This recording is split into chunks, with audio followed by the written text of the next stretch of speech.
1.1. What is CRE, and how does it differ from residential? If you've ever watched a homebuyer fall in love with a kitchen island or a backyard, you already understand something essential about residential real estate. A lot of the decision-making is emotional, lifestyle-driven, and rooted in how someone imagines living. Commercial real estate lives in a different universe. People still have preferences and personalities, of course, but the engine under the hood is business use and income. In CRE, space is a tool. It's where a company produces revenue, controls costs, serves customers, stores inventory, runs equipment, or houses employees. Even when the buyer is an owner-user purchasing a building for their own company instead of leasing, the underlying question is still operational. Will this property help the business perform? A definition that actually holds up in the real world is simple. Commercial real estate is property used to run a business or produce income. Sometimes that's a landlord leasing a strip center to a nail salon, a coffee shop, and a dental office. Sometimes it's a developer building an industrial warehouse that will be leased to a logistics company. Sometimes it's a medical group buying a small office building so they can control their occupancy costs and design the space around patient flow. The common thread is that the property is tied to business activity and financial performance. Residential, even when it's treated as an investment, is still fundamentally designed around housing as the primary purpose. A typical home sale is driven by consumer demand and personal utility, school districts, commute time, neighborhood feel, the way the living room hits you when you walk in. CRE can have aesthetic considerations too, especially in high-end office or retail, but it's rarely the center of gravity. That difference in purpose sets off a chain reaction that touches everything else you do as a broker, starting with how value is understood. In residential, the valuation logic most people learn first is comparable sales. What did the similar 3-bedroom down the street sell for last month? What are buyers currently willing to pay for this kind of home in this kind of neighborhood? Appraisals and negotiations orbit around comps because the market is full of relatively similar assets and frequent transactions. In CRE, comps matter, but they're often supporting evidence rather than the main story. The main story is income, because income is what investors are buying. If a building reliably produces cash flow, it has value in a way that is more measurable and more finance-driven than a home purchase. That's why commercial people talk constantly about NOI, net operating income, and cap rates. NOI is the income left after operating expenses, before debt service and taxes, and it becomes the foundation for most pricing conversations. When someone says, "That deal traded at a 6 cap," they're compressing a lot of meaning into a tiny phrase.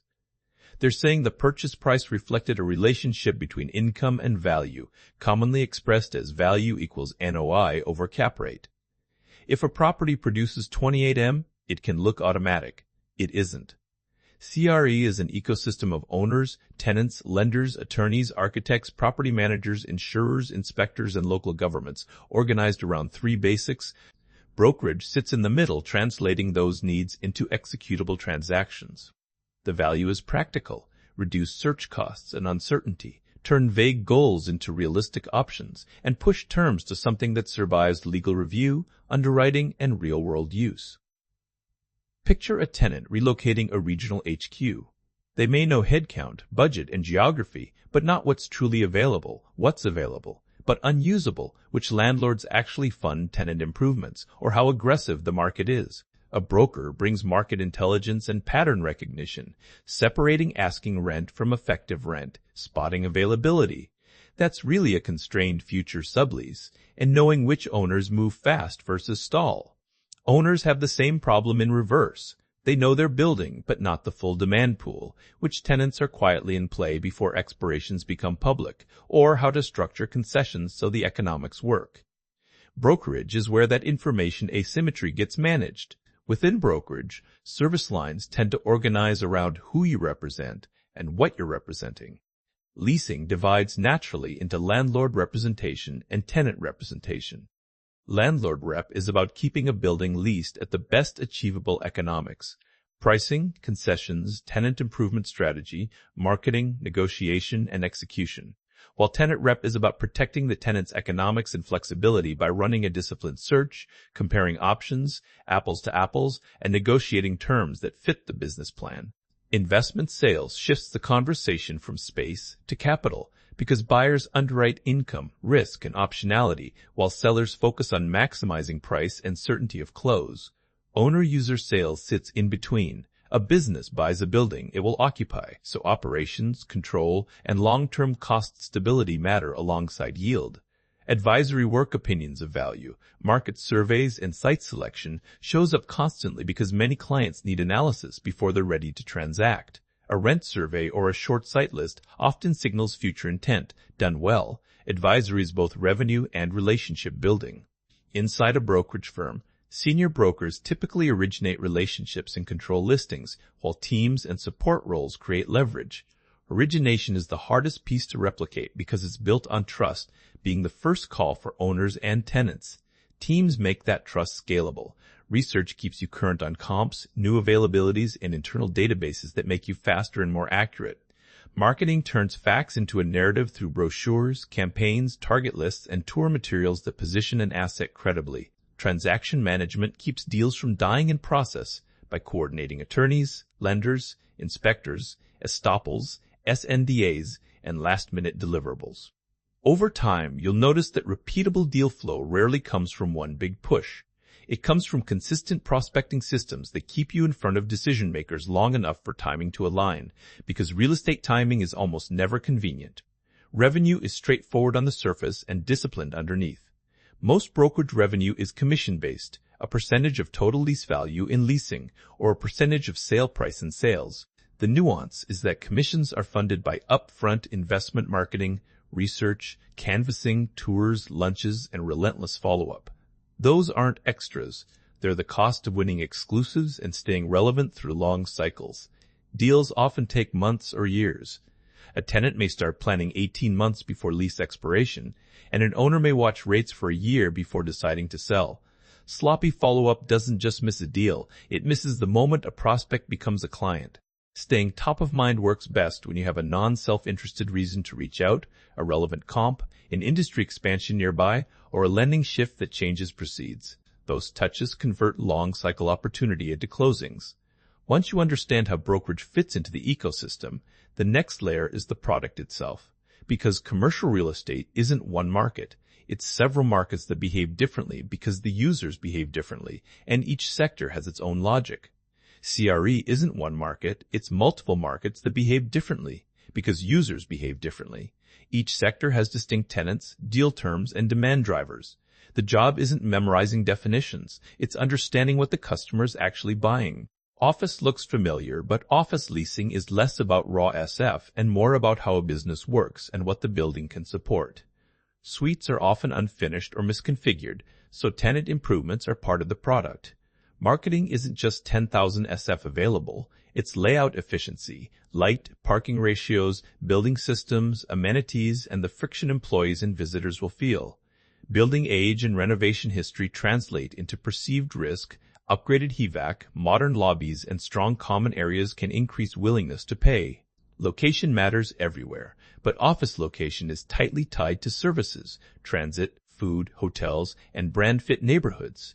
Retail is different because site performance often drives tenant revenue.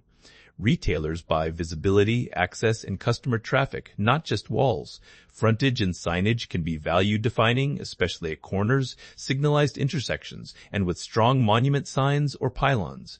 In multi-tenant centers, co-tenancy matters. Losing an anchor can reduce draw for everyone and, in some cases, trigger contractual rent impacts for smaller tenants. For landlords, the job is curating tenant mix. For tenants, you have to think like an operator. Customer entry points, parking flow, visibility at speed, delivery constraints, and which nearby uses help or hurt sales. Industrial is operational infrastructure. Tenants optimize throughput, labor, and logistics. The building either fits or fails. That's why details get technical. Power, door type and count, clear height, yard and loading, zoning, and truck access. Light manufacturing may require power and specific zoning. Last-mile distribution may prioritize dock-high doors, trailer storage, and proximity to population. Two warehouses can be the same size with totally different outcomes if one matches workflow and the other doesn't. Sophisticated tours spend real time outside truck paths and turning radii because, looks fine, can still be operationally unusable. Multifamily is commercial, even though occupants are residential. It's income from many small leases, so performance is driven by occupancy, effective rents, expenses, and market demand. Shorter lease terms mean more turnover, so underwriting emphasizes management quality and market rent growth. Investors lean on income metrics, especially net operating income and operational levers, renovate units, adjust amenities, reduce expenses, push rents, stabilize occupancy. It fits naturally within investment sales even though the tenant base looks nothing like an office tower. Specialty types are a reminder that real estate can be highly specific. Redevelopment sites, unique use facilities, medical properties, self-storage, data centers, and more. Here, knowledge is not optional. The biggest risk is misframing the product. Market a redevelopment as a simple lease-up, and you attract the wrong buyers. Price a unique use facility. Buyer pools are narrower, diligence is more technical, and pricing depends on assumptions only experienced players underwrite correctly. Even though these sectors behave differently, they're held together by financial fundamentals.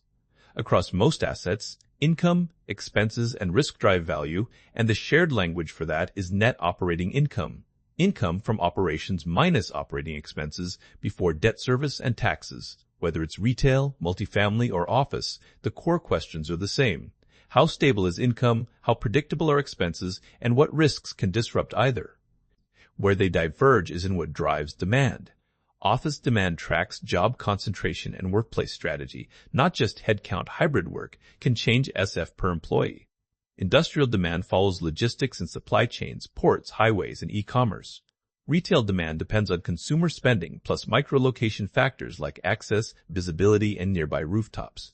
Multifamily demand tracks household formation and affordability. Higher homeownership costs or interest rates can push households toward renting, but the local supply pipeline can offset that. These drivers also explain why the same headline affects sectors differently. Rate changes can slow investment sales through borrowing costs, but leasing impacts depend on how businesses and households respond. Lease structure is another major divider because it allocates risk and affects NOI stability. If tenants pay more operating expenses, NOI is typically more predictable because expense inflation passes through. If the landlord pays expenses, rising costs can compress NOI unless rents keep pace.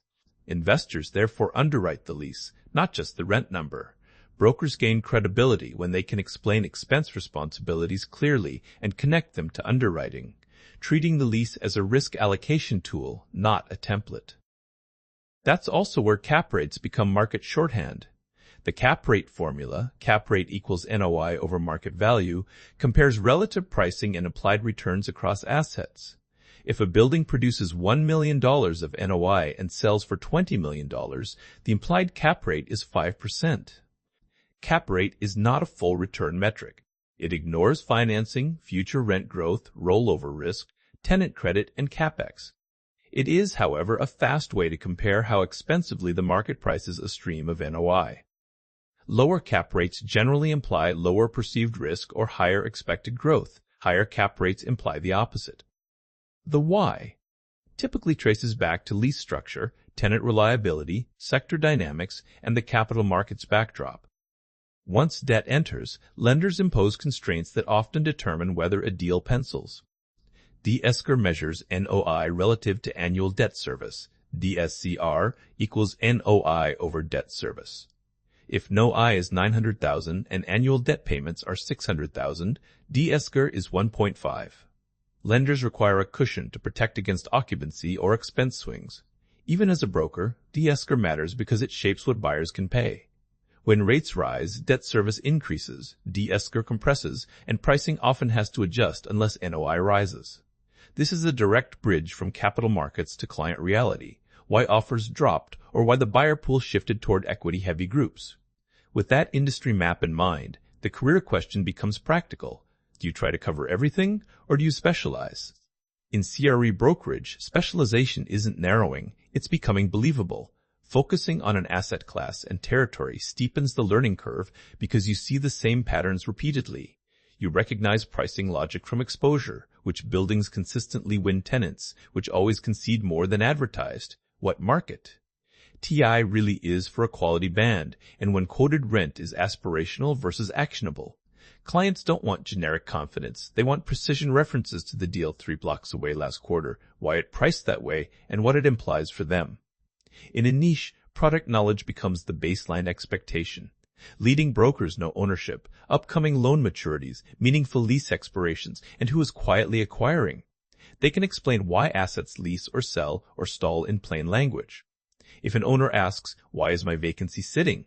a specialist doesn't stop at the market is soft. They can say, "Your competition is offering turnkey build-outs and you're pushing most work to tenants. Plus, your floor plate doesn't fit the 5,000, 8,000 ASF users driving activity." An industrial flyer that says great location but ignores clear height, door counts, and power signals in experience. When your brochure and tour narrative match buyer and tenant decision criteria, you attract better prospects and waste less time. Your competitive set improves too. You stop comparing to anything vaguely similar and focus on what a real tenant or buyer would truly choose between. That strengthens pricing guidance and negotiation leverage because you can explain what is substitutable and what isn't. Prospecting efficiency is where specialization compounds. With a clear territory and niche, outreach lists improve because you know the real decision makers. You show up around the same owners, lenders, property managers, and attorneys. Familiarity becomes access. Referrals get easier because your label travels, the industrial broker in the Northwest submarket. Your calls get more specific to relevant comps by vintage, a zoning interpretation affecting truck courts, or a tenant requirement that fits a narrow set of buildings rather than generic checking in. The long cycle reality still applies, and specialization helps you endure it. Owners may refinance instead of sell, renew instead of reposition, or wait out the market. The broker who stays relevant is the one who consistently delivers insight tied to the client's specific holdings. When your niche is clear, follow-up feels like service, not noise, and you become the default call when timing finally aligns, the tenant finally moves, the partnership exits, or the lender forces a decision. That industry view, how brokerage works, how sectors behave, and why specialization matters, sets up the most important question for a new broker. What are you actually being paid to do day to day? That brings us to the broker's role. C. 1.3. The broker's role. Many people enter commercial real estate thinking the broker's job is to find a deal, open doors, and push paperwork. In practice, deals are the byproduct. The job is advising, diagnosing, and reducing uncertainty for a client, making a high-stakes decision with imperfect information. When a landlord faces vacancy, an investor weighs sell versus hold, or a tenant fears outgrowing a space mid-lease, they're not paying for access. They're paying for someone who can convert messy goals into a clear assignment and run it with enough market knowledge and execution discipline that the outcome becomes more predictable. That's why top brokers look less like deal finders and more like problem solvers running a repeatable system. Over long cycles, operating rhythm beats improvisation. They prospect even when busy, gather market intelligence daily, and package opportunities so the right audience understands the value fast. You hear it in their language, not just "here's the property," but "here's the plan to reduce risk and create leverage." Clients rarely hand you an executable assignment on the first pass. A landlord might say, "lease the building," but that could mean fill fast at market, hold rate to support refinancing, or accept a short-term discount to stabilize the rent roll. An owner might say, "I want to sell," but the real goal could be hitting a target price by a target quarter, testing the market without hurting perception, or positioning for a specific buyer pool like 1031 exchange investors. A tenant might say, "We need 20,000 square feet," but the real constraints may be power, loading, clear height, commute patterns, or specialized improvements that narrow feasible buildings. Your job is to translate the stated goal into the right assignment, then into decisions. Speed, rate, noise stability, a target sale price, or operational fit are not interchangeable. Each implies different pricing posture, marketing message, timing, and trade-offs. Even your language changes. If the priority is speed, you emphasize certainty and ease of occupancy. If the priority is rate, you emphasize scarcity and differentiation. If the priority is noise stability, you emphasize tenant credit, lease term, and expense recoveries.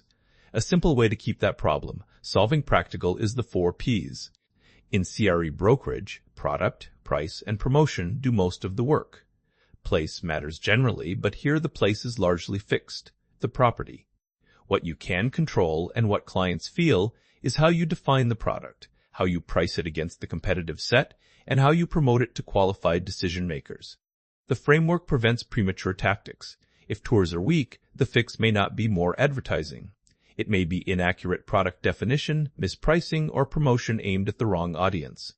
Product mastery is where newer brokers often underestimate the job.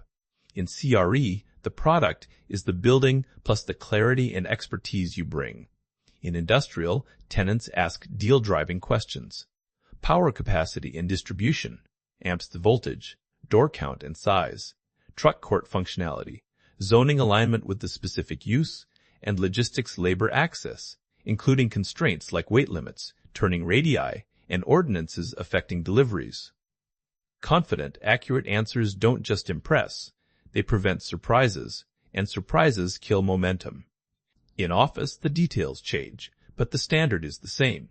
Suite mix and condition, existing improvements, realistic TI packages, and how amenities and renovations compare to nearby options. Tenants don't lease a Class A label. They respond to a current-feeling lobby, workable parking, a floor plate that fits their layout, and a location that helps hiring and client access. Mastery turns showing space into matching needs, and it builds trust because clients can tell when you're not guessing. This ties directly to outcomes. Accurate details and positioning shorten time on market by reducing wasted tours. Qualified tours increase because the story is clear and the data is reliable. Negotiation leverage improves because you're not backpedaling due to missing information. And you protect reputation. A landlord who looks disorganized, wrong floor plans, inconsistent vacancy, unclear expense numbers, gets labeled hard to work with, which increases friction on every future deal. That's the correction to brokers are paid to open doors. Opening doors is visible, so outsiders assume that's the work. The value is the invisible stack behind it, knowledge, strategy, relationships, and execution that improves pricing and certainty. If you help sign a lease faster at a higher effective rent or close a sale with fewer retrades, you created measurable value, even if the client never sees most of the decisions that produced it. If reducing uncertainty is the job, market knowledge stops being trivia and becomes your tool. Reactive brokerage waits for listings to hit platforms and then competes on speed and charisma. Proactive brokerage detects movement before it's public. A tenant quietly exploring expansion, a relocation started early because a lease is up next year, an ownership group shifting from hold to sell, or refinancing pressure forcing faster decisions. Those early signals often determine whether you're invited in or hear about it after it's gone. You get those signals through consistent, purposeful conversations. Prospecting calls aren't just lead generation, they're a sensing system. Warm introductions unlock candor because trust increases disclosure. Industry groups and events, LACRA, COR, CKIM, are information exchanges disguised as networking. Community groups, Rotary, Chamber of Commerce, surface business owners and operators before they become tenants on a spreadsheet. Over time, you build a map of intent. Who's growing, contracting, frustrated with a landlord, or newly cost-focused after hiring a CFO.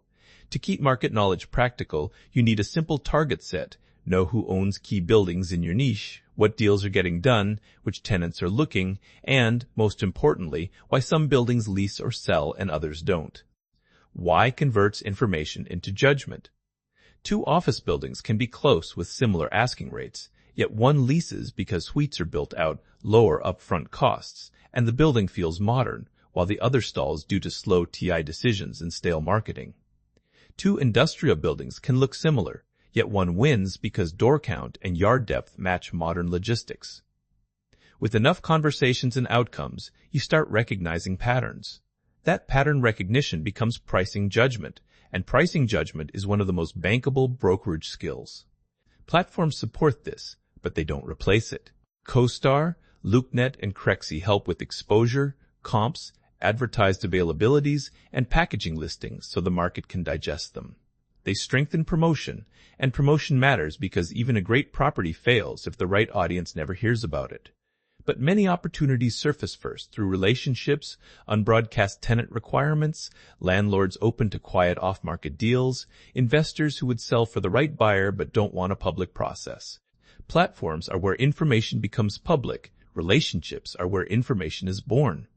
Long deal cycles make proactivity non-negotiable. Tenants may start 18 months before expiration, then pause while internal approvals move. Owners may say, not now, for years until a loan maturity flips it to this quarter. If follow-up lives in your head, you lose to someone with a system.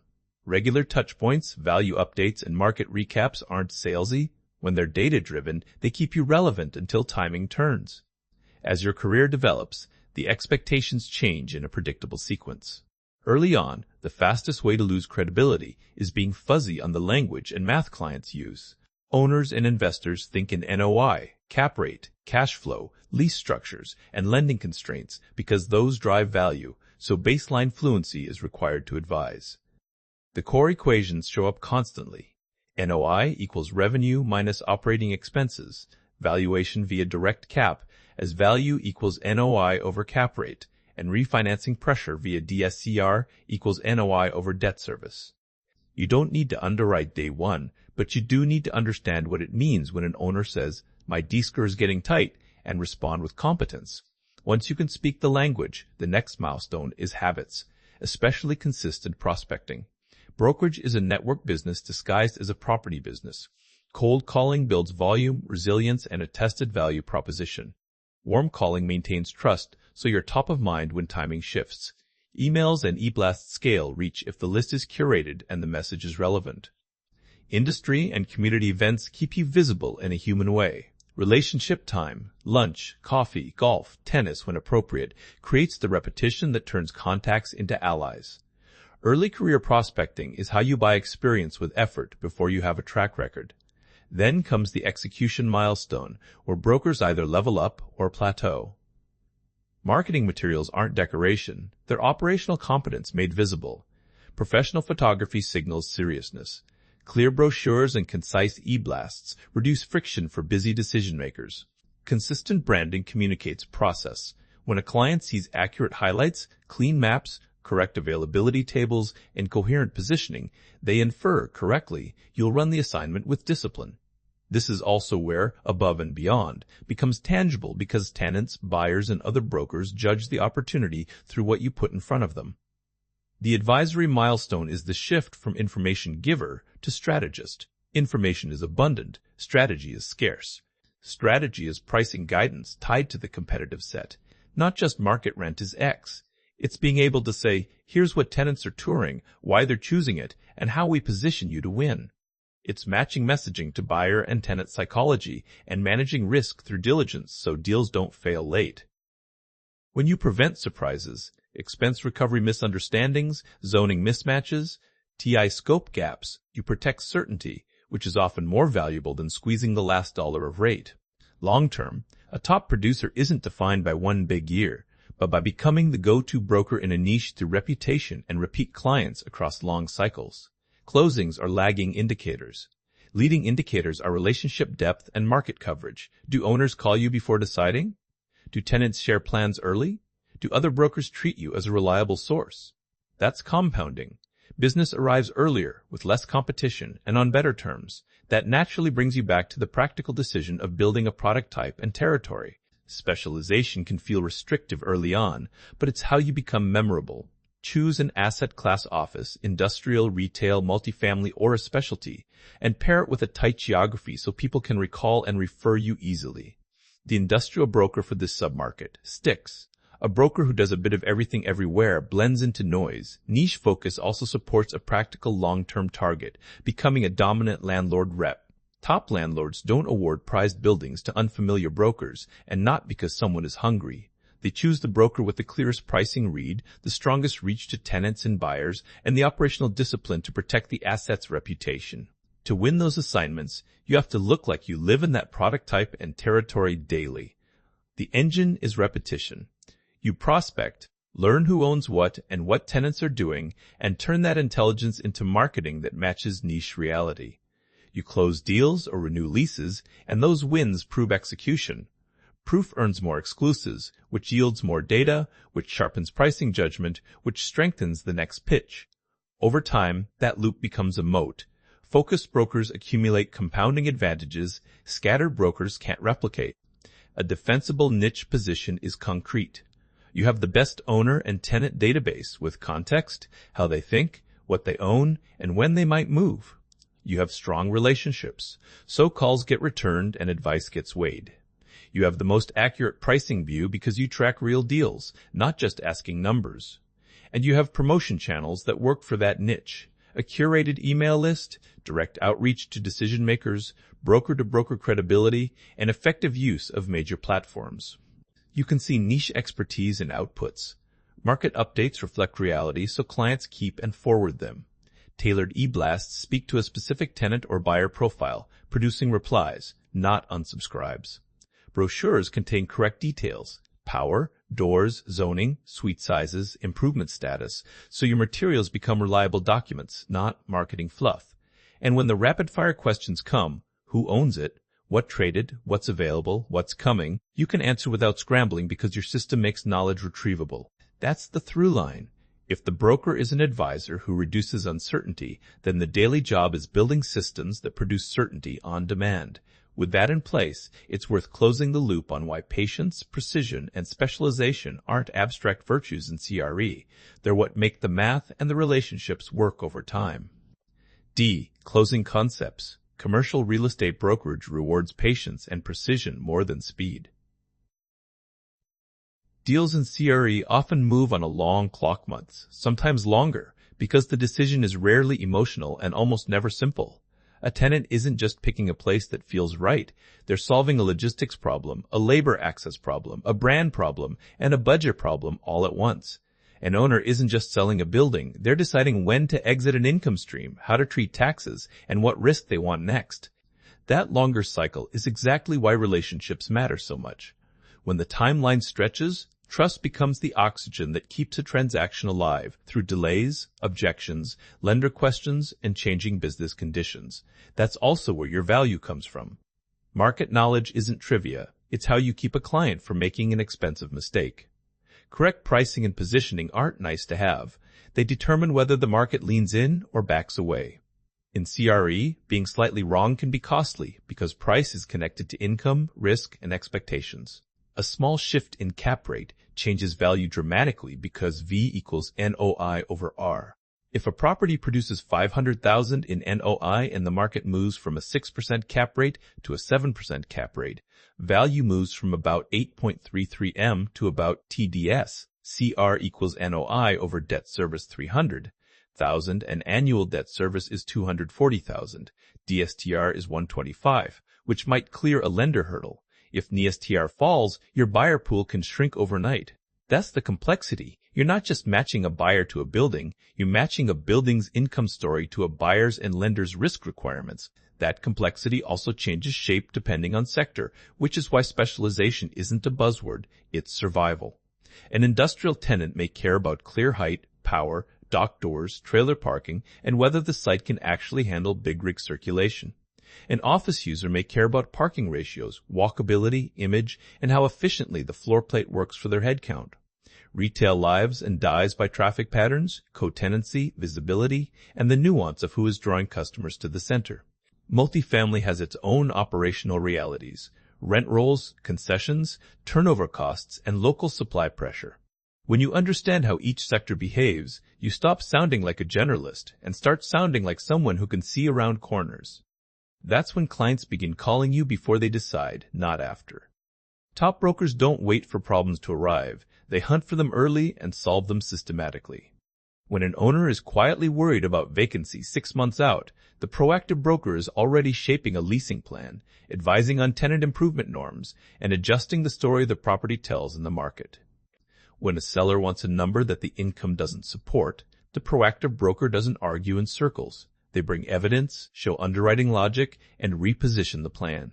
Sometimes that's a pricing strategy, sometimes it's a timing strategy, and sometimes it's a value-add strategy before going to market. The work becomes repeatable when you build systems, a reliable prospecting cadence, a disciplined way of gathering and updating market intel, and marketing that isn't random, but tied to the audience that can actually transact. Even something as simple as an offering memorandum becomes part of that system.